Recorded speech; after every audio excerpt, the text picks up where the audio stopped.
Bien-aimés frères et sœurs en Christ, bon sabbat, joyeux sabbat à toutes et à tous. Je vais faire la partie que nous sommes en train de voir sur le jugement, cette dernière phase de l'œuvre du Christ pour réconcilier l'humanité à notre Dieu. Cette voie que Dieu nous a tracée pour pouvoir échapper à la condamnation. Le salut que nous avons en Jésus, donc qui tend à la fin. Nous allons donc continuer cette étude, comme cette dernière phase que nous sommes en train de voir, qui va faire, comme je vous disais, à peu près une dizaine d'études. Bon, maintenant nous allons continuer et voir la partie là où les trônes sont placés avant que après les livres vont se ouverts. La fois passée, je vous avais dit que nous allons voir dans cette partie où les livres sont ouverts, mais j'ai remarqué quand même que ça risque d'être beaucoup plus long. Je préfère faire la partie qui concerne les livres du ciel qui sera ouvert. Donc on verra ça la prochaine fois, mais aujourd'hui nous allons donc voir le placement des trônes. Et cela, nous rentrons réellement dans l'instruction du jugement, le jugement que nous avons vu, à quel moment ce jugement est placé, et sur donc l'histoire de l'humanité, l'histoire du monde, l'histoire de l'Église dans son ensemble. Avant de commencer, donc nous allons nous mettre dans les mains du Seigneur. Là où vous êtes, priez aussi pour que le message que Dieu nous adresse dans ces derniers temps, qui nous appelle à une préparation à rencontrer notre Seigneur, que ce message vraiment trouve place à nous, que ce message soit une préoccupation de chacun. Nous allons prier avant de commencer cette étude.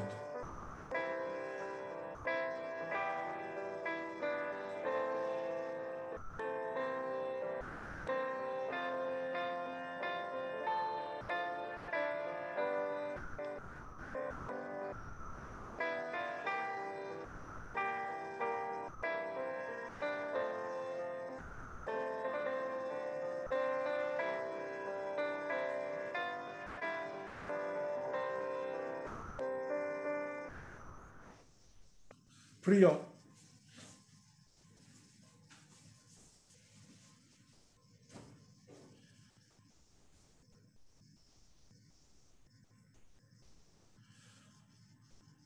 Béni soit ton nom, Père éternel. Merci de ce moment que tu nous as donné. Merci de ce temps que tu nous accordes. Merci de ce saint jour du sabbat. Merci, Père. Disais toujours ta patience et de ta miséricorde et que tu nous tends toujours la main. Tu veux nous ouvrir la porte par laquelle nous entrons pour marcher dans ce sentier étroit et joyeux qui nous ramène dans le Canaan céleste. Merci, Seigneur, de la protection dont nous faisons l'objet tous les jours. Au moment où, Seigneur, nous allons étudier ta parole, nous rappeler combien, Seigneur, tu nous appelles à nous conduire dans la voie de la sanctification, dans la sainteté, afin que nous puissions passer devant le trône de jugement. Père, merci de nous accorder la force nécessaire. Crée en nous, Seigneur, cette envie de mêler à ta parole et donner à chacun de nous, Seigneur, la sagesse de tirer des principes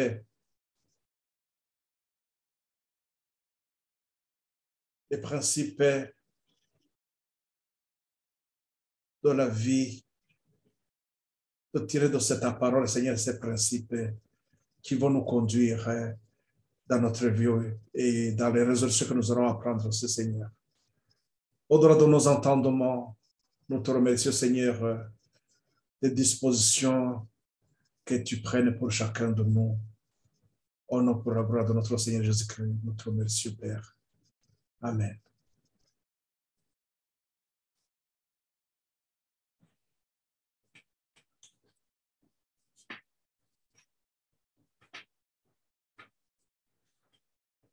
Tout d'abord, je salue vous tous ceux qui me suivent, ceux qui sont sur Facebook. Je vous salue tous. Et merci quand même aussi de ce temps que vous prenez. Je pense que vous le prenez aussi non seulement pour vous, ce temps de vous nourrir spirituellement, ce temps que ce soit aussi pour les autres. Cela veut dire tout simplement, je vous exhorte aussi de voir vos amis, vos proches et les rappeler à étudier, à se préparer à rencontrer notre Seigneur, comme nous avons dans Amos chapitre 4, verset 12. Il nous dit, préparons-nous à rencontrer notre Seigneur. Cela veut dire tout simplement que cette phase, la dernière phase que nous sommes en train de voir, cette phase est la dernière phase de l'œuvre du Christ. Christ est là où il est le grand sacrificateur. Rappelez-vous qu'avant de faire cette œuvre de grand sacrificateur, il a fait d'abord son œuvre en tant que sacrificateur. Et dans les trois grandes vérités salutaires, donc nous avons compris que nous avons Christ sacrifice, nous avons Christ sacrificateur. Et aujourd'hui, depuis 1844, nous avons Jésus qui est rentré dans la dernière phase, la phase du jugement, là où il est le grand sacrificateur. Le grand sacrificateur, donc c'est en rapport avec le jugement.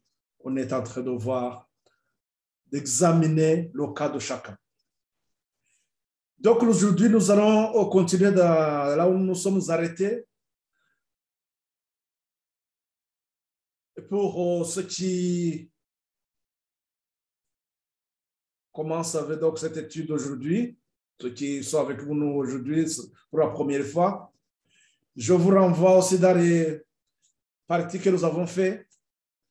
Nous avons pu voir le cadre de ce temps de jugement, à quel moment ce jugement devrait arriver. Et nous avons vu aussi des éléments qui confirmaient que ce temps était déjà là. Ce temps qui avait été annoncé dans les prophéties de Daniel. Nous allons voir tout à l'heure dans Daniel chapitre 7, au moment où les trônes sont placés. Donc, ça va nous permettre de confirmer réellement ce que nous sommes en train de voir. Et dans le chapitre 2 aussi de Daniel, il nous a été annoncé qu'à la fin, donc, il y a le royaume de cieux qui sera établi. Et ce royaume sera établi à la fin. Donc, nous allons voir ça dans la suite. Et comme d'habitude, donc, nous allons faire une étude donc, sur Zoom. Il y a des tableaux que nous partageons, que je vais vous transmettre lorsque la vidéo sera prête pour que vous puissiez aussi vous servir de ces tableaux pour enseigner et inviter les autres, vos amis, vos proches, comme je vous le disais au début, à étudier pour eux aussi. Donc, nous allons faire l'œuvre de qui? L'œuvre de Philippe envers Nathanaël. Lorsque Philippe est parti voir Nathanaël, il a dit, viens voir. Parce que ça veut dire tout simplement, viens, venez étudier ensemble. Et comme les chrétiens de Béret, comme nous avons dans Acte 17, 11,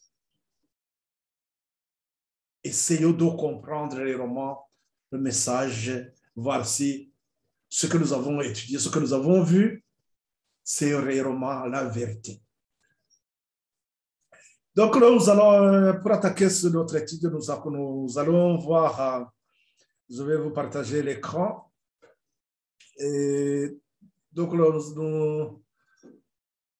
nous sommes dans nous attaquons la troisième partie. Pour rappeler, donc la première partie, nous avons essayé de voir où est-ce que nous plaçons le jugement. J'essaie de vous rappeler les trois grandes vérités sanitaires, les trois étapes que nous avons, qui constituent l'évangile éternel. Le temps de jugement qui vient après la deuxième étape qui constitue la voie de la sanctification, qui est l'œuvre du deuxième ange, et la première partie qui constitue le temps donc un temps de repentance, les trois grandes vérités sanitaires, un temps de repentance et avoir la foi, développer la foi en un libérateur qui devrait arriver. Donc, ce libérateur est arrivé. Là, donc, nous avons commencé l'œuvre du Christ, le Christ qui nous sanctifie. Donc, c'est avec cette deuxième étape, là où comme nous voyons l'œuvre du Christ et comme sacrificateur. Donc, comme sacrificateur. Et après, nous avons la troisième étape qui est le jugement. Donc, le message du jugement qui a été introduit par le message des trois anges, le message des trois anges d'Apocalypse 14 qui arrive pour annoncer le temps du jugement qui arrive et qui précède bien sûr le retour de Christ, ou bien qui annonce alors aussi la fin du temps de grâce, la fin de l'œuvre que Christ va faire pour nous sauver du péché. Et dans la deuxième partie, nous avons vu comment l'évangile justement sépare deux catégories d'adorateurs.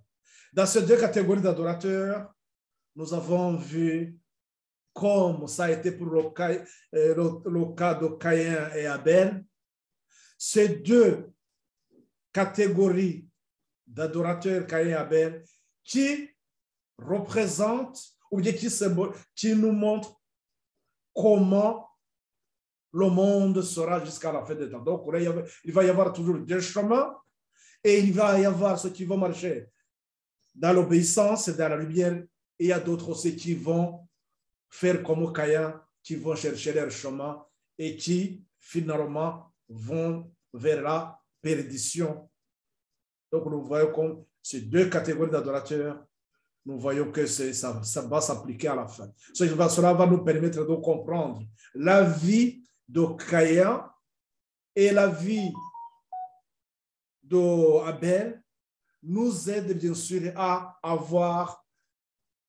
comprendre comment, lors du jugement, ce que Dieu veut de nous, dans cette obéissance, les instructions que Dieu nous donne, comment nous devons nous situer, nous comporter et comment notre foi va nous aider à continuer à progresser dans la lumière. Donc là, cette troisième partie, nous allons voir donc les trônes, l'instruction du jugement, le trône du jugement qui sera placé. Mais avant ça, j'aimerais vous rappeler que cette œuvre du troisième ange que nous avons dans l'Apocalypse, le message du troisième ange d'Apocalypse 14, qui nous met en garde contre la bête et son image, il nous renvoie aussi à deux catégories d'adorateurs. Il nous renvoie à deux catégories d'adorateurs que nous allons voir, que nous avons vu effectivement. Parce que dans son message du troisième ange, il nous dit, il nous met en garde contre la bête et son image. Donc, c'est question aussi d'adoration. Ceux qui vont adorer la bête, ils constituent une catégorie, la même catégorie que ceux qui ont suivi le chemin d'Okaya. Mais il y a ceux qui n'adoreront pas la bête. Ceux qui n'adoreront pas la bête, ceux qui ne vont pas se prosterner devant la bête et son image, ils sont comme les trois compagnons de Daniel qui ont refusé aussi de se prosterner devant la statue de Nebuchadnezzar. Mais pour arriver à avoir des convictions réelles, à avoir une détermination de dire je ne peux me prosterner pas devant la bête, ou bien comme ses compagnons, prendre une décision, une résolution de ne pas se prosterner devant la statue. Ça demande bien sûr une préparation. Ça demande ce temps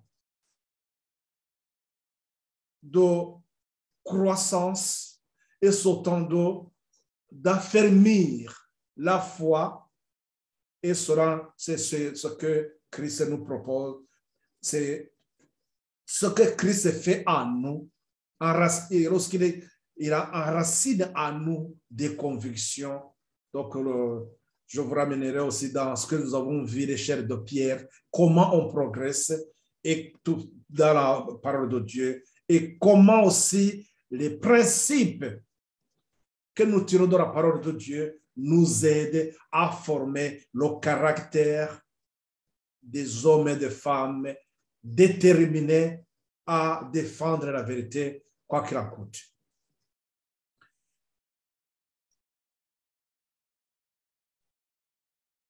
L'œuvre donc du troisième ange, dont je vais vous partager l'écran, comme ça nous verrons ça dans... Partager l'écran, comme ça nous allons pouvoir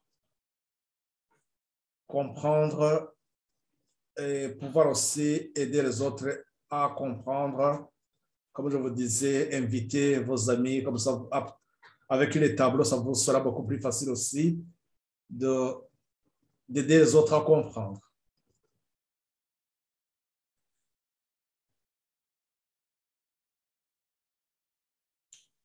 Donc, le jugement, le message donc du troisième ange et les trônes du jugement furent placés.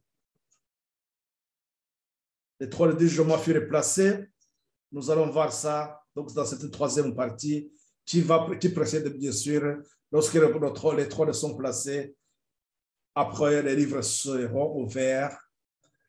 Et comme je vous disais, j'ai préféré faire ça en deux parties pour éviter que ça soit trop long. Comme ça, les livres ouverts, on fera ça la prochaine fois.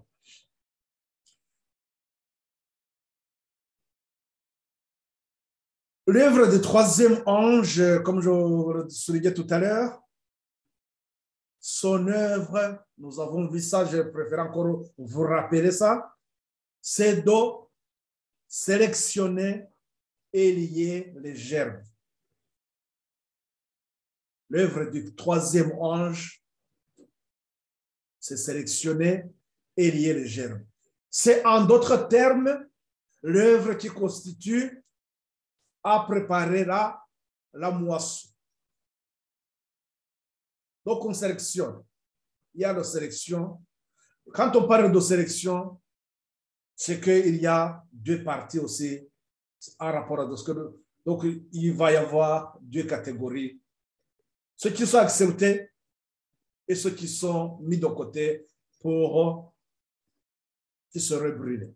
Donc, qui vont passer dans le même chemin que celui de Caïn, qui vont avoir la même destinée que Caïn.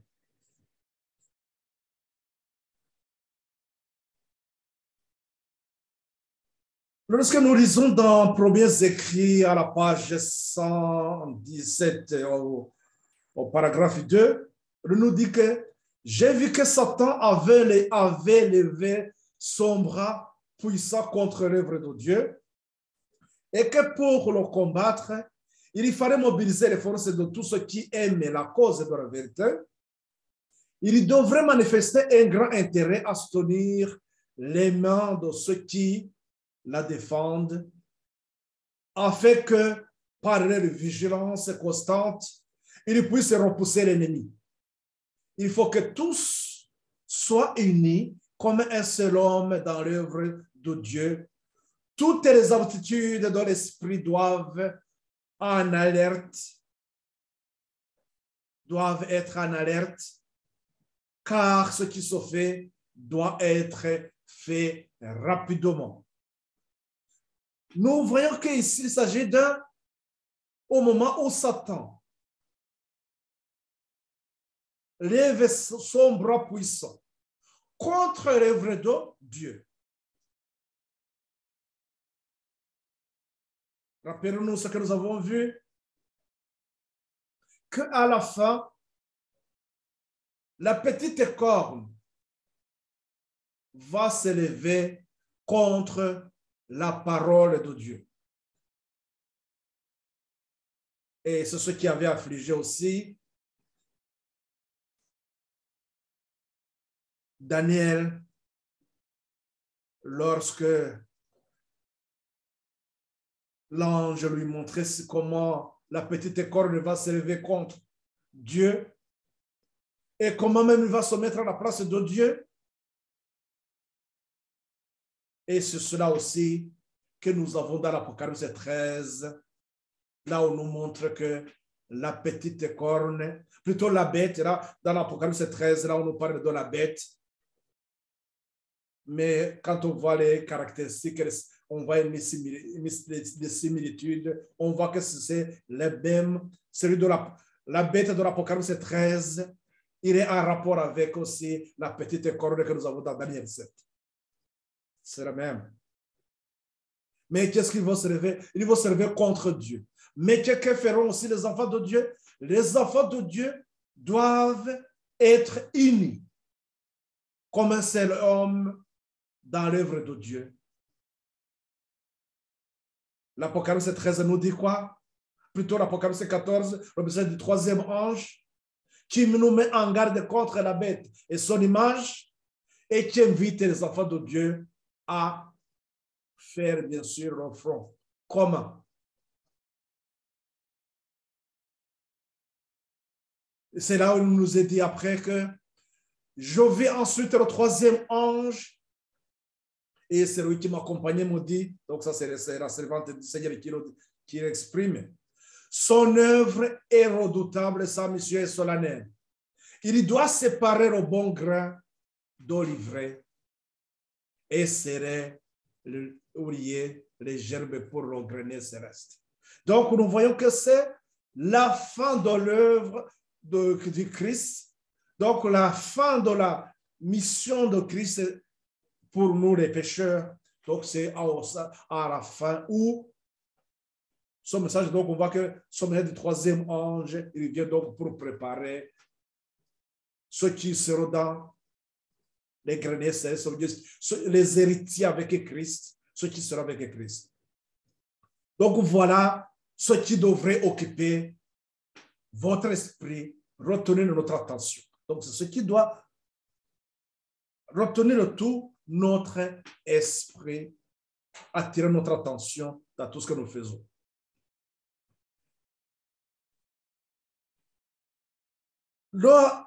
l'Apocalypse, donc le message du troisième ange, nous met en garde contre l'adoration de la bête.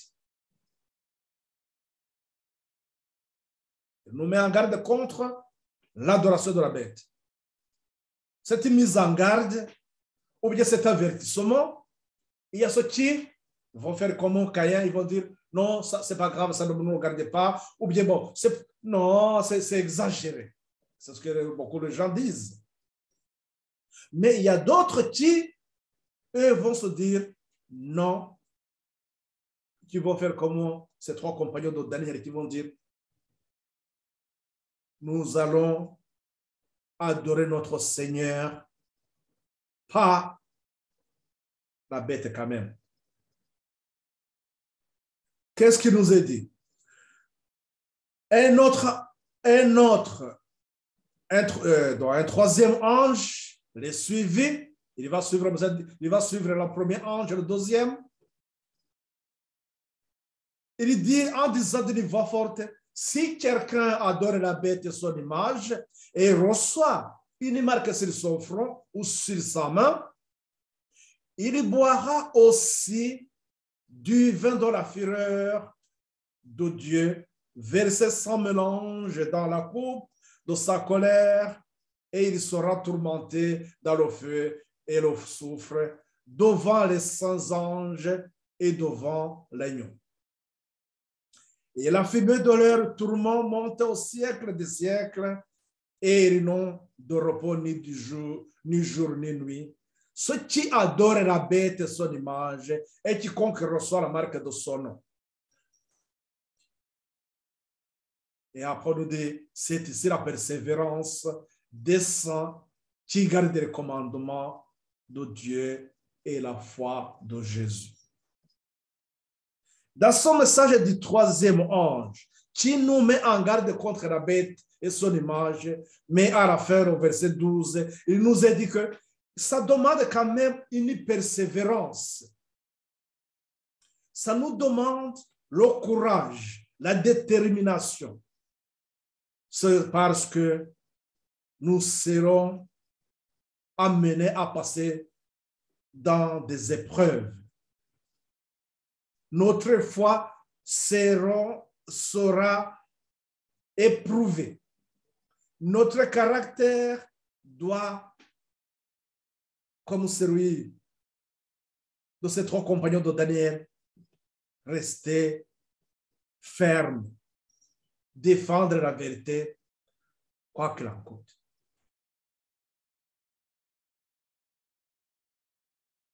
Cette vérité ou bien cette foi qui sera éprouvée, rappelons-nous que la foi est fortifiée, la foi est affermie dans les principes que nous tirons de la parole de Dieu, ou bien la lumière, les convictions, puisque nous sommes nourris de la parole de Dieu. C'est-à-dire, nous comptons sur les promesses. Rappelons-vous, nous toujours de ces trois compagnons de Daniel qui disaient, même si notre Dieu ne nous sauve pas, mais nous n'allons pas adorer, parce que eux, ils savaient très bien que ce serait aussi une façon de rendre gloire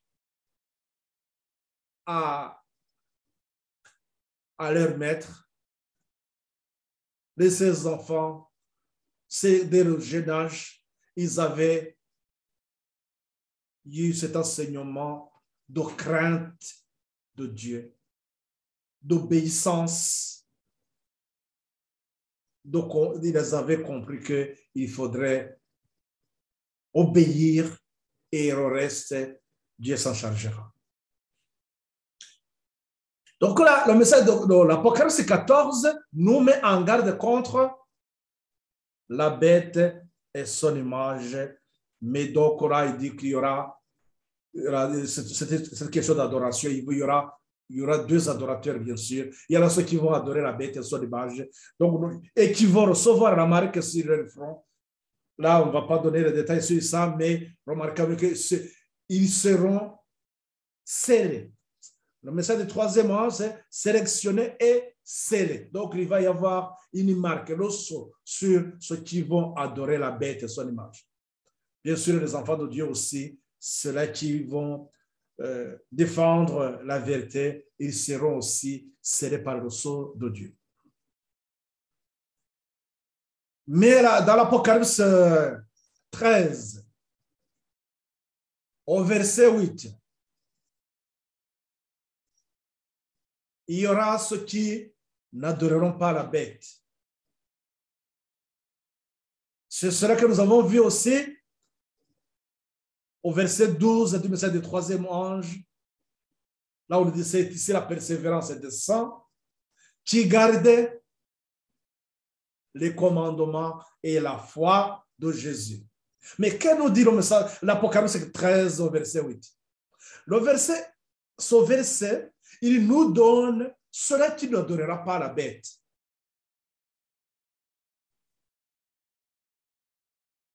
Et après, il faudrait que nous arrivions aussi à comprendre quelle est cette bête. Au verset, donc, au premier verset, il dit que puis je vis monter dans la mer, donc ça c'est le chapitre 13, puis je vis monter dans la mer une bête qui avait 10 cornes et cette tête, et sur ses cornes 10 diadèmes, et sur ses têtes des noms de blasphème.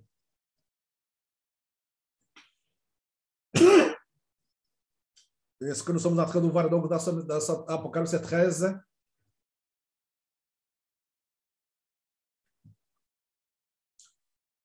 nous verrons que c'est ce que nous sommes en train de voir quand on est en train de parler des bêtes. Il serait, ceux qui ont fait donc les prophéties ont fait directement allusion à Daniel 7. Là, il a vu les bêtes. Quand on nous parle des 10 cornes, on se dit, j'avais vu quelque part les 10 cornes. Donc, tout ça, on est en train de voir qu'il y a toujours ces éléments, des similitudes, des mêmes caractéristiques qui nous permettent de faire ça, de comprendre que c'est la même. Au verset 8, donc, au verset 2, plutôt, il dit, la bête que je vis était semblable,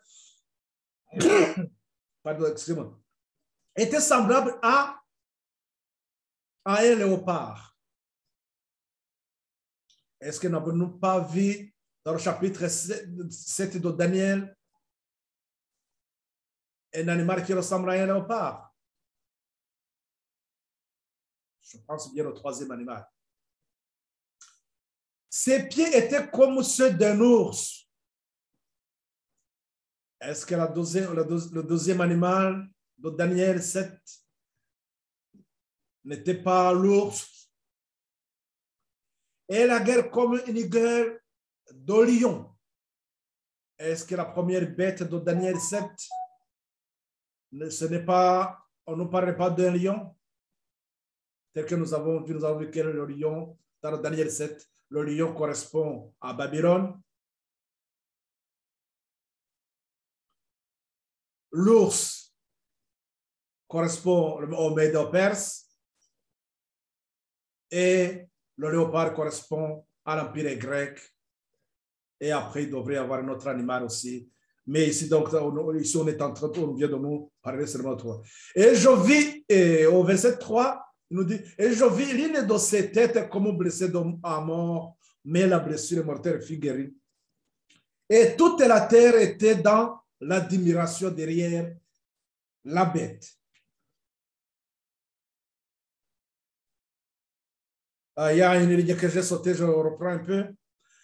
Et donc, cet animal-là qu'on vient de nous ramener, donc on vient de nous donner quelques caractéristiques, on voit que ça se ressemble exactement à ce que nous avons vu dans Daniel 7. Mais après, on nous dit que le dragon lui donna sa puissance. Donc, le dragon va donner la puissance. Et le trône et une grande autorité. À qui? À cette bête de l'Apocalypse 13. Mais cette bête de l'Apocalypse 13, au verset 3, il nous a dit que et je vis l'une de ses têtes comme blessée à mort, mais sa blessure mortelle fut guérie. Et toute la terre était dans l'admiration derrière la bête. Et nous avons vu que dans Daniel 7, il y a une période là où justement cette bête a dominé au point où tout le monde devrait l'adorer, devrait applaudir. Et ce qui souvent se répéter aussi, comme l'histoire se répète, ça va se répéter aussi à la fin des temps. Et nous allons voir aussi, ça, ces mots que nous avons ces noms de blasphème, cette autorité, cette grande autorité, tout ça, nous allons encore voir beaucoup plus. Lorsque nous avançons, nous allons voir ce qui a fait que Dieu met fin, ou bien ce qui a fait que le trône soit les trônes furent placés aussi pour ce jugement, le jugement qui devrait arriver. Donc là, on a parlé de la blessure. Donc, et après, il nous a dit, ce dont le nom n'a pas été écrit dans le livre de vie, c'est ceux-là qui vont adorer la bête. Et au verset 4, il nous a dit, et il adorait le dragon. Au verset 3, on a dit qu'il y avait une multitude qui disait, au verset 3, il nous disait que toute la terre était dans l'admiration derrière la bête. Mais il y avait bien sûr ce qui n'était pas dans cette admiration. Et cela, on nous dit qu'au verset 4, et tous ceux qui étaient dans l'admiration, ils adorèrent le dragon parce qu'il avait donné l'autorité à la bête et ils adorèrent la bête en disant qui est semblable à la bête et qui peut combattre contre elle. Ici, il est bien souligné qu'en adorant la bête, on est en train d'adorer quoi aussi? On est en train d'adorer le dragon.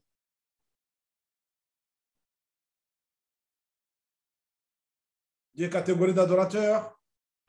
Ceux qui vont adorer Satan, qui va suivre le chemin de Satan, et d'autres qui vont suivre Christ.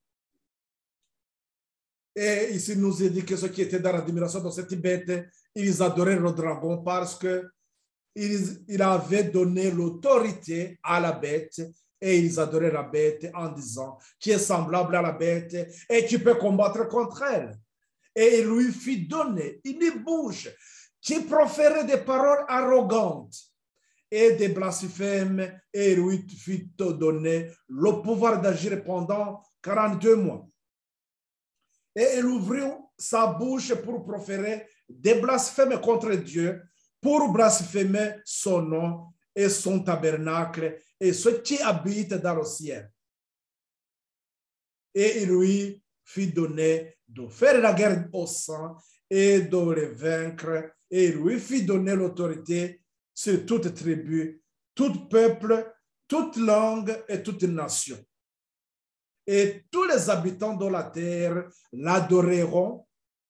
Ceux dont le nom n'a pas été écrit dès la fondation du monde dans le livre de vie de l'agneau qui a été immolé.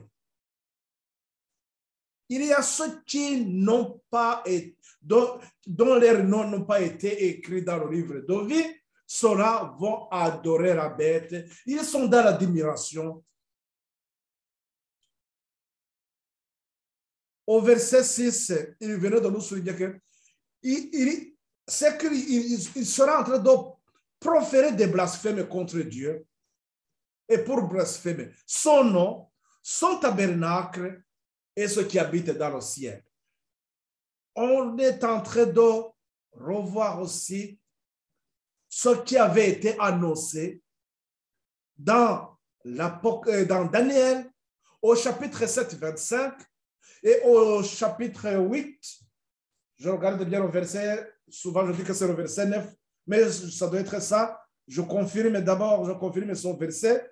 Au verset 8, aussi, rappelez-vous, lorsque Daniel, donc au verset au chapitre 8, Daniel 8, au verset 13, lorsqu'il voyait ce qui se passait et que ça lui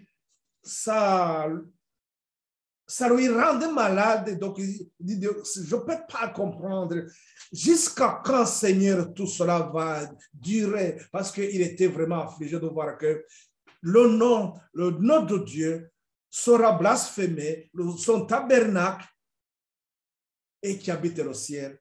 Et c'est ça que nous avons dans Daniel 8. Je vais voir ce verset. Dans Daniel 8, au verset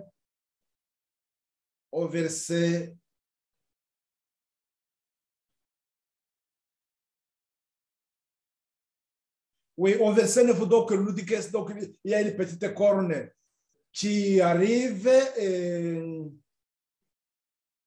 au verset 10, il dit qu'elle s'éleva jusqu'à l'armée des cieux et elle lui fit tomber à terre une partie de cette armée et des étoiles et elle les foula.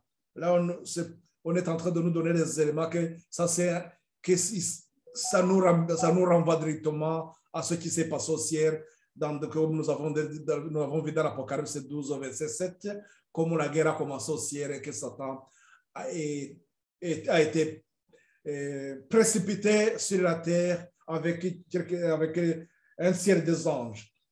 Après, au verset 11, on nous a dit, il s'éleva jusqu'au chef de l'armée, lui enleva le perpétuel et il renversa le lieu de son sanctuaire.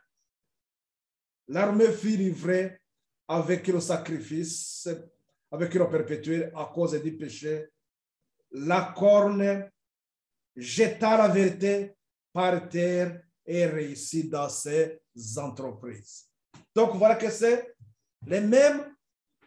Là, donc, dans Daniel, au chapitre 8, comme nous l'avons vu, comme dans le chapitre 7 aussi, au verset 25, on nous parle de cette petite corne. Mais ici, on est en train de nous montrer aussi que dans l'Apocalypse qui a été donné, cet enseignement, ces paroles ont été écrites 700 ans plus tard que donc, ce qui avait été donné dans Daniel, ce qui a été annoncé dans Daniel, 700 ans plus tard, c'est-à-dire là au moment où Jean reçoit l'Apocalypse, donc dans l'Apocalypse 13, il nous ramène encore dans cet avertissement qui avait été donné dans Daniel 7.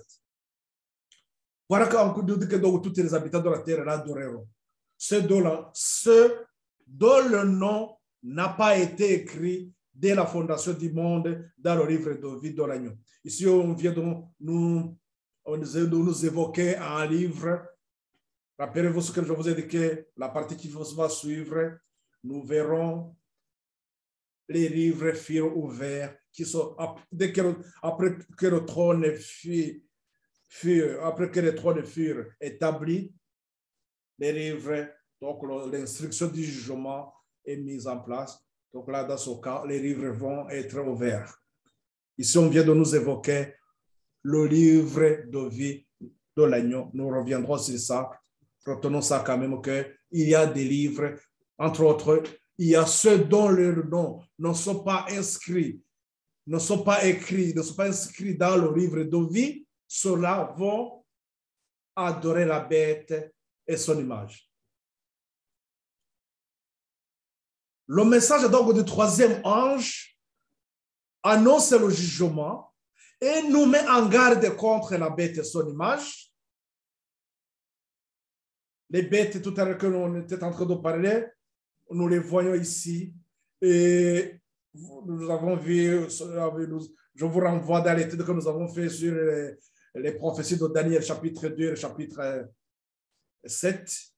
Nous avons évoqué, nous avons vu que et nous avons vu une succession d'événements, ou bien l'histoire de l'humanité et dépeint à travers donc ces représentations.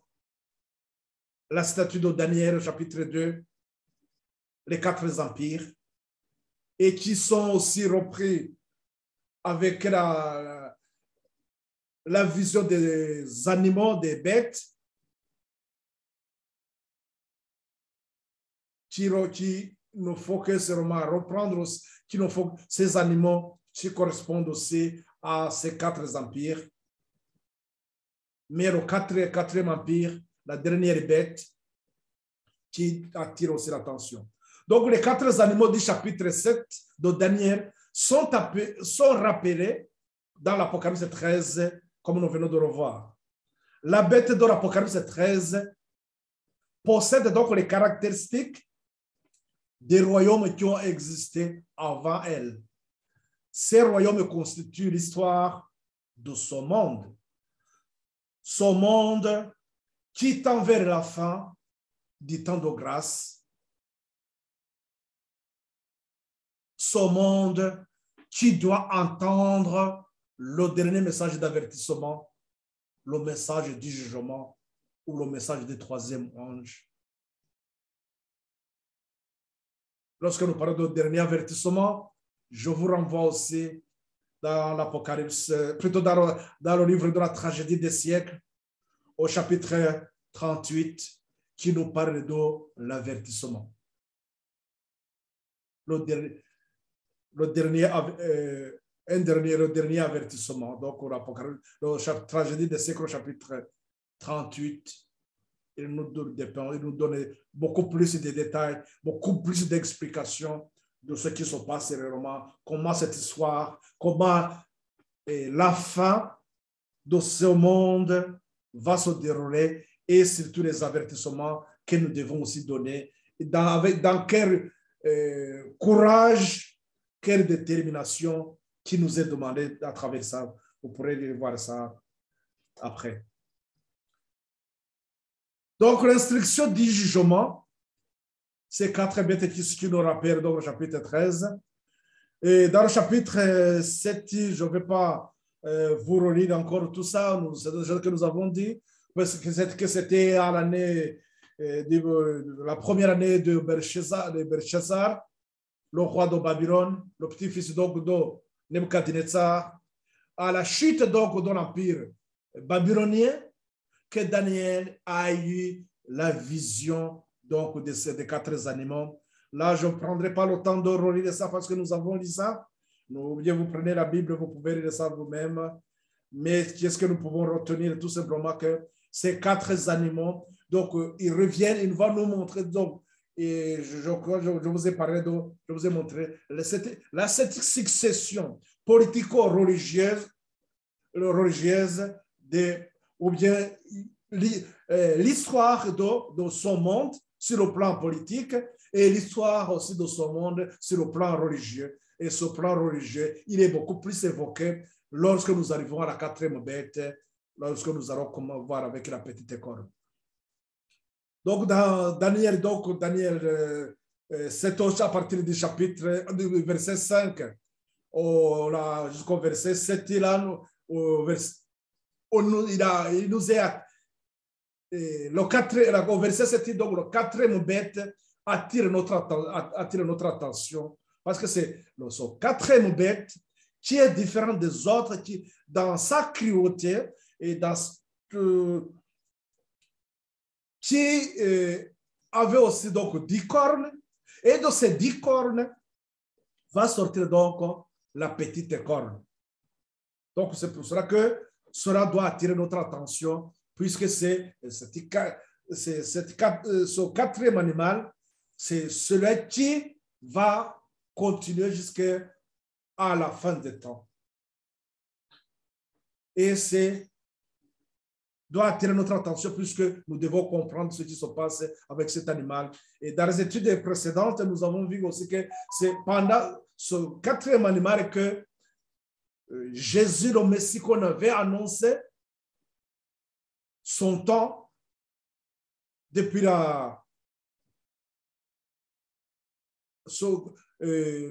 temps dans les prophéties donc, de Daniel, lorsque nous parlons de 70 sommets, chapitre 9, on nous avait annoncé le moment et ce temps est accompli pendant le règne de ce quatrième animal. Et donc, vous savez que c'est à partir de cela aussi que nous commençons à vivre réellement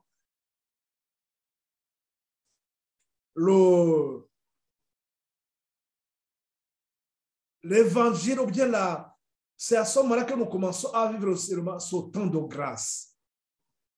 Nous allons commencer vraiment à bénéficier de la grâce qui nous avait été annoncée, puisque c'est lorsque Jésus versa son sang à la croix que le plan du salut est devenu une réalité. Donc, c'est pendant ce temps-là. C'est pour cela que cela doit attirer notre attention aussi. En suivant, en faisant l'étude de ce quatrième animal, comment va s'arriver? Nous arrivons jusqu'à la fin des temps. C'est-à-dire que ce qui nous concerne, ce qui concerne la grâce ou la fin du temps de grâce, le jugement que nous annonçons, la fin du retour de Christ, ce quatrième animal aussi, il nous a donné beaucoup plus. Et il confirme les événements et surtout la petite corne qui va s'élever entre les 10 cornes en enlevant les 3 cornes. C'est pour confirmer, bien sûr, l'histoire. Nous comprenons par là que l'instruction du jugement, donc la petite corne qui surgit, nous l'avons, donc dans Daniel 7, à partir du verset 8, on nous parle d'une petite corne qui surgit entre les 3 cornes. Et au verset 10, on nous parle les juges s'assirent et les livres furent ouverts. Donc là, on a, au verset 9, d'abord, on nous disait qu'on a placé les trônes. Au verset 9, je vais ouvrir ça. Daniel, plutôt Jean nous dit, je regardais pendant que l'on plaçait les trônes, et l'ancien des jours s'assit.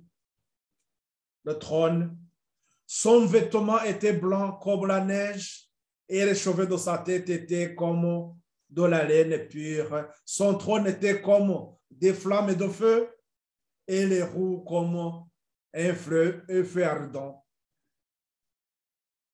Un fleuve de feu coulait et sortait devant lui. 1000 milliers le servaient et 10 000 millions se tenaient en sa présence. Les juges s'assirent et les livres furent ouverts. Donc, nous venons de voir que lorsque la petite corne s'est établie aussi, et d'ailleurs, il serait très important que je souligne ça aussi. Je considère au verset 8, je considérais les cornes. Et voici une petite corne sortie du milieu d'elle. Et 3 des premières cornes furent arrachées devant cette corne.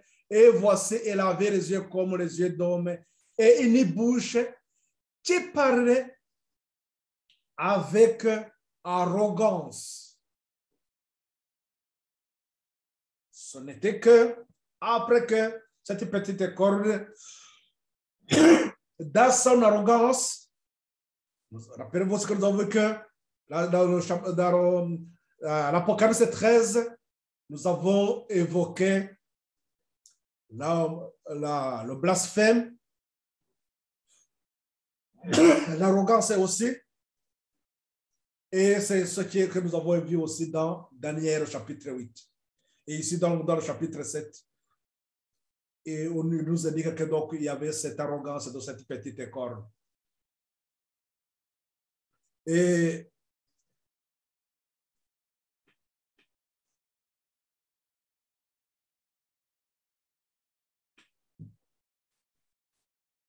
Donc, les juges, donc, nous voyons que le trône est déjà là, le trône a été placé et les juges s'assirent et les livres furent ouverts. Dans Daniel 7 au verset 11, nous allons voir que c'est pendant ce temps-là de juge, au moment où les trônes sont placés. Et nous, je vais vous lire quand même cette partie à partir du verset 11. Je regardais alors à cause des paroles arrogantes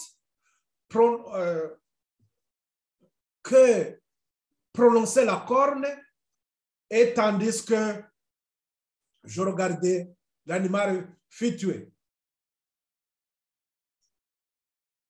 Et son corps fut anéanti, livré au feu pour être brûlé. Dans l'Apocalypse 13, nous avons vu que la bête a reçu une blessure mortelle.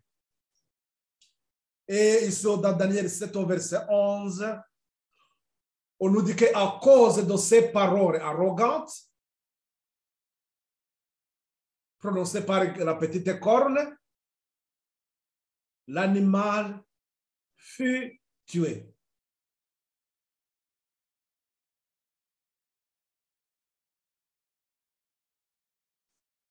La bête d'Apocalypse 13 a reçu une blessure mortelle, mais après, elle est ressuscitée. Les autres animaux furent dépouillés de leur puissance, mais une prolongation de vie leur fut accordée jusqu'à un certain temps. Là, je ne vais pas vous donner, on ne peut pas rentrer beaucoup plus dans les détails. Rappelons-nous que cette petite corne a une autorité et c'est elle qui dominait pendant ce temps. Donc, ce sera qui va nous aider, qui va nous intéresser beaucoup plus. Au verset 13, je regardais pendant mes visions nocturnes, voici sur les nuées des cieux arriva quelqu'un semblable à un fils de l'homme. Il s'avança vers l'ancien des jours et on le fit approcher de lui. On lui donna la domination, la gloire et le règne, et tous les peuples, les nations, et tous les peuples, les nations et les hommes de toutes langues le servirent. Sa domination est une domination éternelle qui ne passera point et son règne ne sera jamais détruit. Ça, je vous renvoie aussi dans Daniel au chapitre 2, à la fin, lorsque la petite pierre, une pierre qui vient, qui frappe la statue, on nous parle aussi de ce royaume qui vient pour dominer, qui va pulvériser tout ce pouvoir, tout ce qui a été mis en place par ces 4 empires dans le truc qu'ils ont construit. Donc, parce que d'un empire à un autre, ils étaient toujours dans la construction. Bien, ce monde était créé, ce monde se construisait, mais tout sera pulvérisé et sera remplacé par une domination du Fils de l'homme. Donc, le Fils de l'homme, il s'avança vers l'ancien des temps, bien l'ancien des jours, et on lui donna la domination, la gloire et le règne.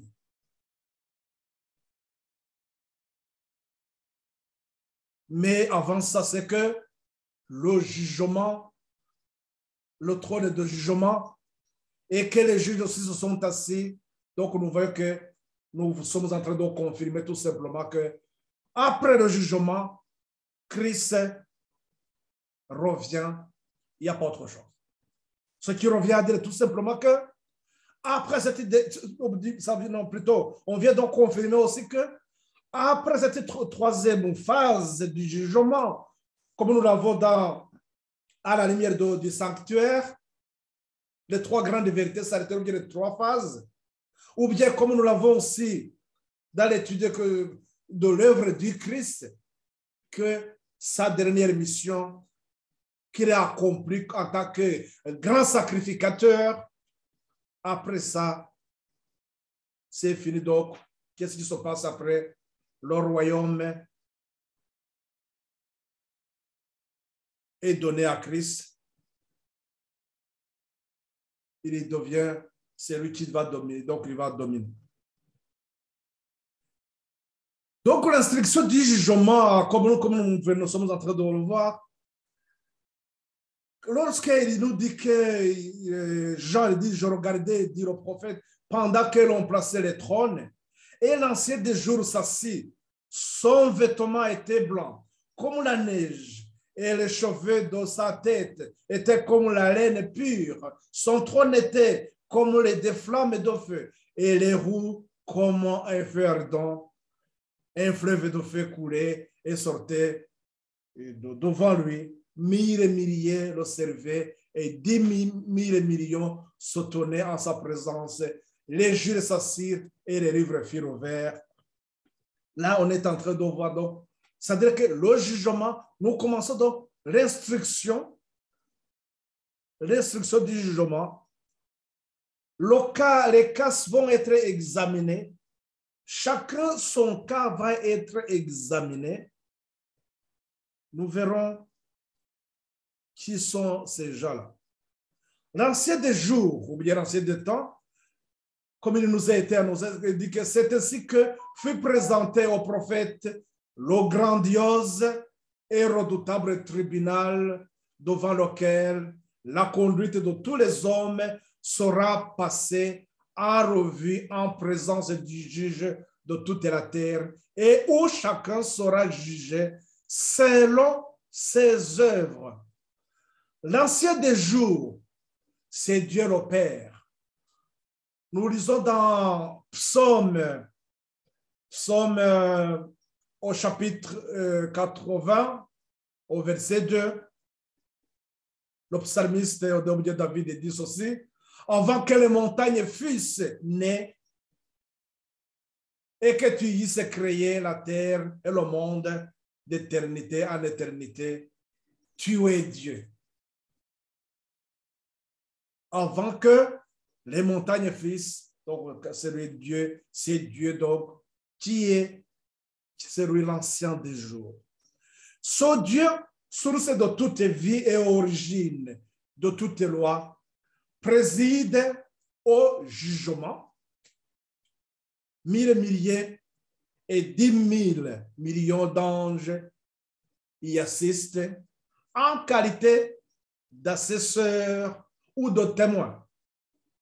Rappelons-nous, tout ce que nous faisons, tout ce que nous disons, nos pensées, les juges, plutôt les anges, prennent note et ils vont consigner ça quelque part.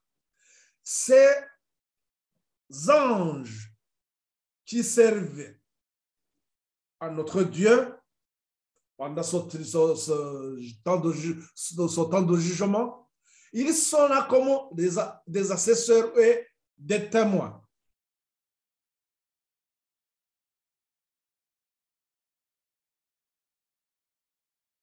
Et sur les nuées, on nous dit que sur les nuées, arriva le Fils de l'homme, s'avança vers l'ancien des jours. Donc, il avance vers Dieu. Mais la question, c'était quand cela arrivera? C'est quand est-ce que cela est arrivé? Cette arrivée du Seigneur n'est pas sa seconde venue sur la terre. Comprenons bien ça. Ce n'est pas son retour sur la terre, puisque il faut que les cas d'abord soient examinés avant que tout soit arrêté.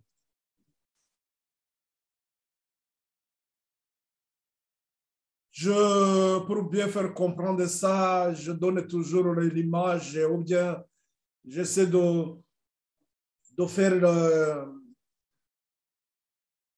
une illustration de ce qui se passe dans les écoles. Lorsque le conseil de l'école ou le conseil des professeurs,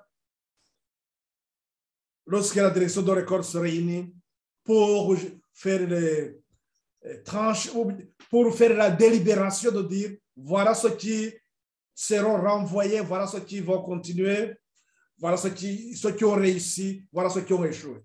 Donc, c'est autant de jugement en question qui nous est dit ici. L'instruction du jugement en question, c'est ça.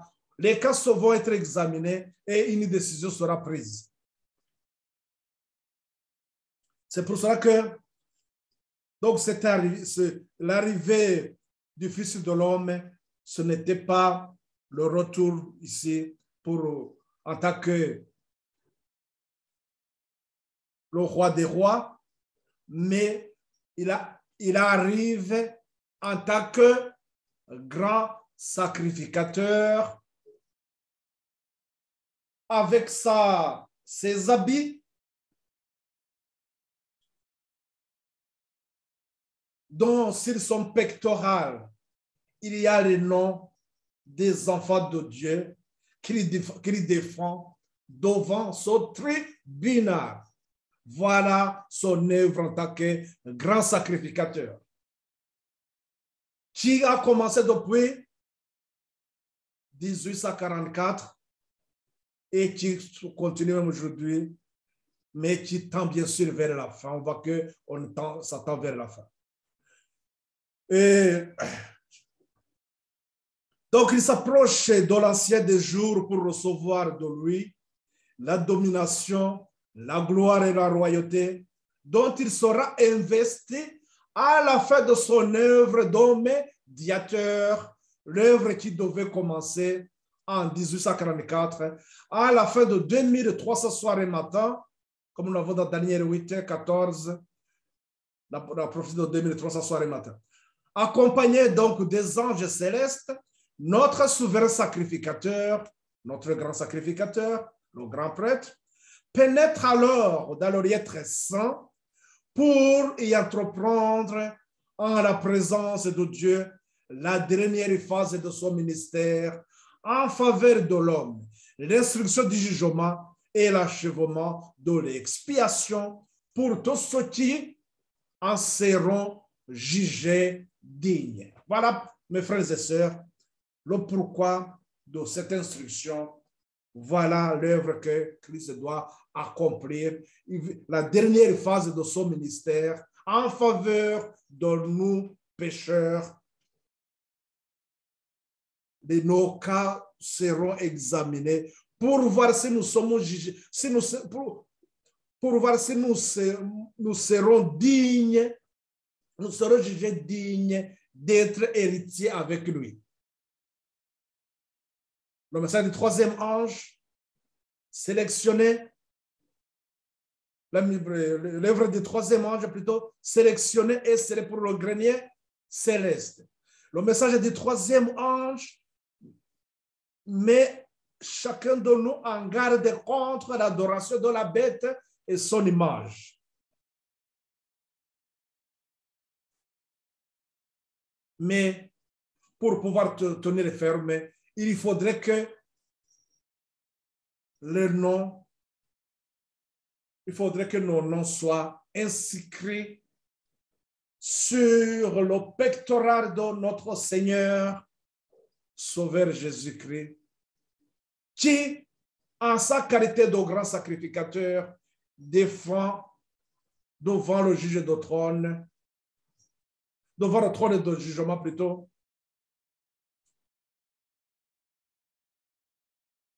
il défend notre situation.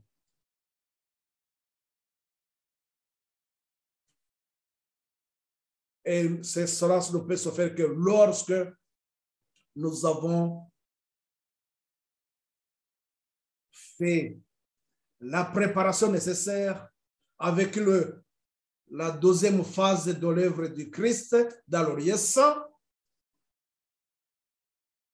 qui constitue la voie de la sanctification. Il faudrait que nous ayons achevé notre sanctification. Et cela, en dehors de cela, nous serons jugés et se retrouver légers et Voilà pourquoi, mes frères et sœurs, la voie de la sanctification, nous avons 3 éléments essentiels, indispensables dans notre voie de la sanctification. La table de pain constitue la nourriture de tous les jours, ou bien la parole de Dieu que nous devons manger tous les temps, pour que nos connaissances soient affermies, pour que notre foi soit fortifiée, pour que nous ayons des principes, des principes fermes qui vont nous permettre d'avoir des déterminations et qui pourra permettre de changer notre caractère. L'autre élément, le deuxième élément qui est là-bas aussi, nous avons le chandelier qui montre Christ, le Saint-Esprit qui nous éclaire davantage qui nous montre, qui nous aide à marcher dans cette voie de la sanctification, qui nous éclairera sur les instructions. Donc, ces principes de la parole de Dieu, il nous aide aussi à voir clair l'enseignement que nous avons, les instructions que nous avons de la part de notre Seigneur Jésus. Et le troisième élément que nous avons dans l'oreiller saint aussi, nous avons l'autel de parfum. Cet autel de parfum représente notre communion que nous avons avec le ciel. Nos prières, nos supplications. Donc, tout cela ne se fait que lorsque nous nous rendons compte qu'il y a un ça ne va pas. C'est pour cela que, pour comprendre bien la voie de la sanctification, je vous renvoie aussi à l'étude que nous avons vue. Nous avons fait les chairs de pierre que nous montre que nous avons les échelons. Nous devons progresser jour après jour pour que nous puissions arriver à un niveau apprécié. C'est ce que nous avons vu aussi, que pendant cette phase de la voie de la sanctification, nous avons aussi 2 étapes, 2 phases, une phase de croissance et une phase de maturation. Mes frères et sœurs, nous allons terminer par là. L'instruction du jugement des croyants uniquement. Ce qui se passe là, ça concerne les croyants parce que dans le rituel typique, cela seul qui s'était confessé et dont les péchés avaient été transférés dans le sanctuaire par le sang des victimes, bénéficiait des bienfaits du jour des expiations. De même, au grand jour de l'expiation définitive et de l'instruction du jugement, le seul cas pris en considération, c'est ceux des croyants. Le jugement des réprouvés est un événement tout à fait distinct qui aura lieu par la suite. Parce que même nous lisons dans 1 Pierre, au chapitre 4, verset 17, que le jugement va commencer par la maison de Dieu. Le jugement va commencer par la maison de Dieu. Ça rejoint ce que je vous disais, que tout simplement, ceux-là qui ont fait la première étape, qui vont marcher dans la crainte de Dieu, et qui, pas après, dans la deuxième phase, ont fait l'alliance avec Christ, ils sont rentrés dans la voie de la sanctification, et Christ les reconnaît comme ses enfants, puisqu'ils ont eu la communion avec lui, et il inscrit ses noms, il inscrit plutôt leurs noms sur son pectoral, et comme ça, il se présente devant le jugement, le trône de jugement, et il défend le cas de ces gens-là. C'est pour ça que donc c'est ceux-là qui sont considérés, ou bien c'est ceux qui sont concernés par ce jugement.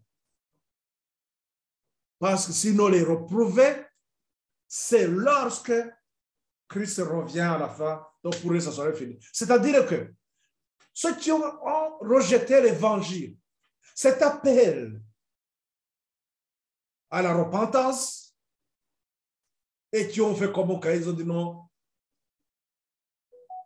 ça, je n'ai pas besoin. Ceux-là, ils se sont condamnés eux-mêmes. Ils n'ont pas voulu accepter le pardon, la miséricorde que Dieu propose. Ils n'ont pas voulu accepter Christ comme le chemin de la vérité et de la vie éternelle. Ils n'ont pas. Donc ceux-là, ils sont restés toujours dans la condamnation. Ils n'ont aucune relation avec le ciel. Ils sont perdus en avance. Mais ceux-là qui acceptent l'appel et qui viennent faire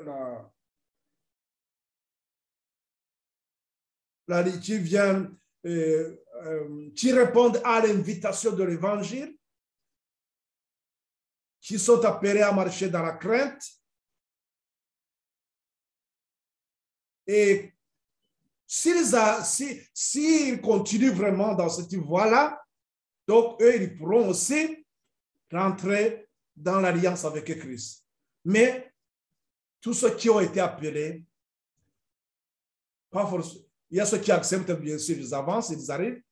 Après, à un moment donné, ils disent non, ça ne va pas l'appeler, ils retournent. Ils retournent où? Dehors.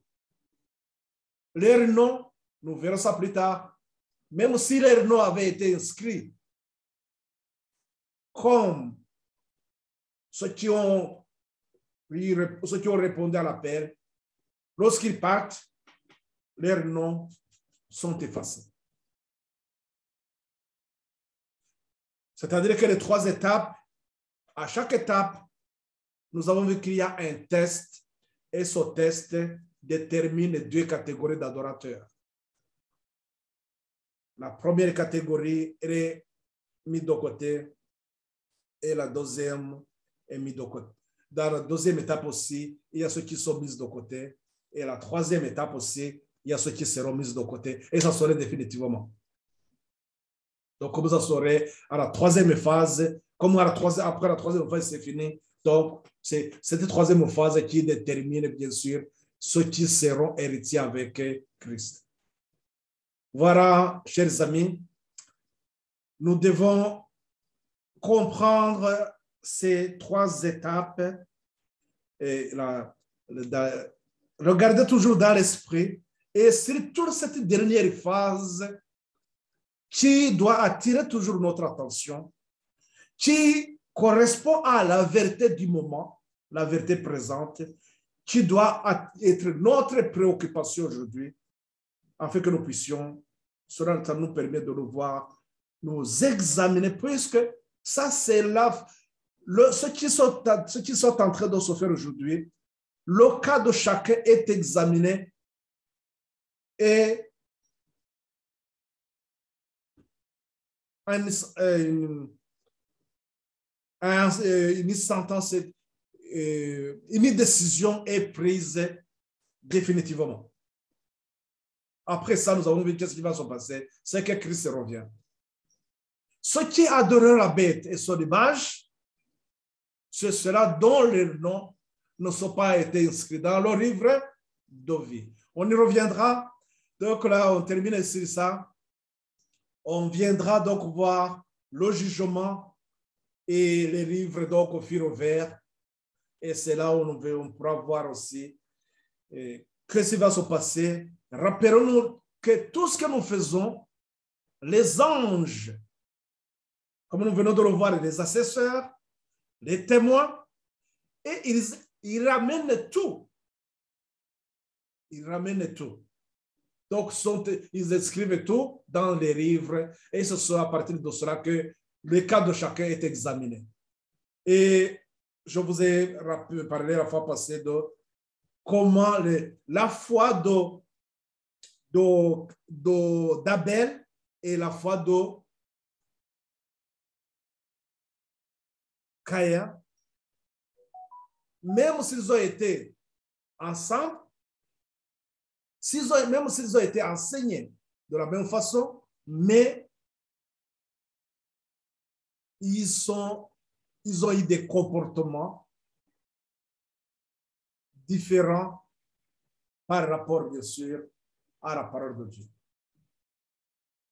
Voilà ce qui a déterminé aussi leur destinée. Voilà pourquoi aussi nous devons, jour après jour, voir notre tendance et écouter aussi ce que l'Esprit nous dit.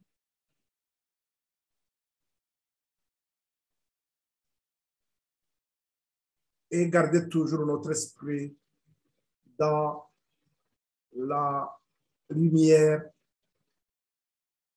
cette lumière que nous tirons de la parole de Dieu. Que le Seigneur continue à vous accompagner dans votre vie au quotidien. Que nous ne soyons pas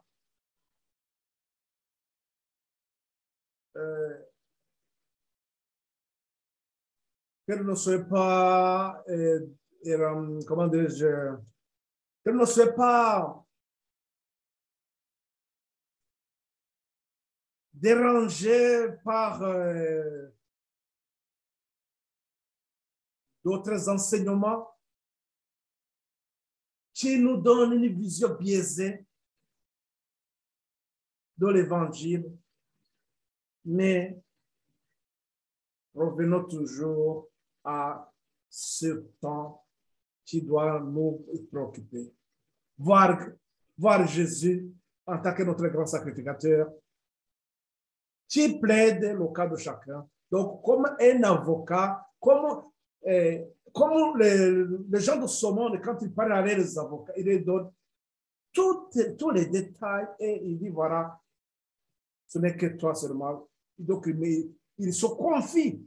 Donc, nous aussi, nous devons prendre ce temps de nous confier à notre Seigneur qui plaide le cas de chacun de nous. Donc, nous verrons ça lorsque la partie qui va suivre, les livres furent ouverts, nous verrons comment les choses vont se dérouler, comment ce jugement se fait. Et comme ça, nous aussi, nous saurons sur quoi nous devons nous tenir en garde. Que le Seigneur vous accompagne. Ma prière pour vous et prière pour moi aussi. Donc, nous allons remercier notre Seigneur de ce temps qu'il nous a accordé.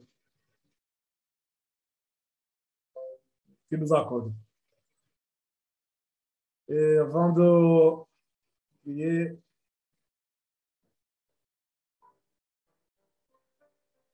nous allons prier donc pour remercier notre Seigneur.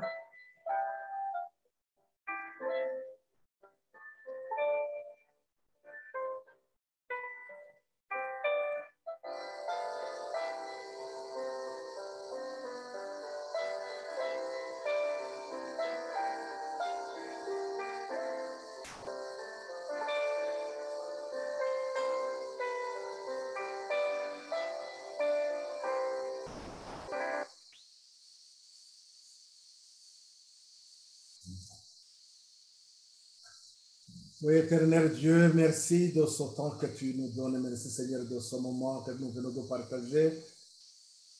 Tu nous as nourris, Seigneur. Merci d'enraciner dans notre cœur ta parole pour qu'elle ne s'envole pas, qu'elle reste une nourriture solide dans notre esprit. Merci, Seigneur, de nous aider aussi à voir clair notre situation et venir auprès de toi, Seigneur, demander la grâce et en fait de pouvoir passer devant ce trône de grâce. Seigneur, merci, Seigneur, de nourrir tous ces enfants par le plan spirituel, Seigneur, qui sont même dans les coins les plus reculés de ce monde. Qu'ils soient, Seigneur, affermis par toi dans ta parole. Merci de nous préparer à te rencontrer. Merci, disait toujours ta patience. Au-delà de nos entendements, nous te remercions, Seigneur, de pourvoir au bien-être de chacun de nous. Au nom et pour la gloire de notre Seigneur Jésus-Christ, nous te remercions, Père. Amen.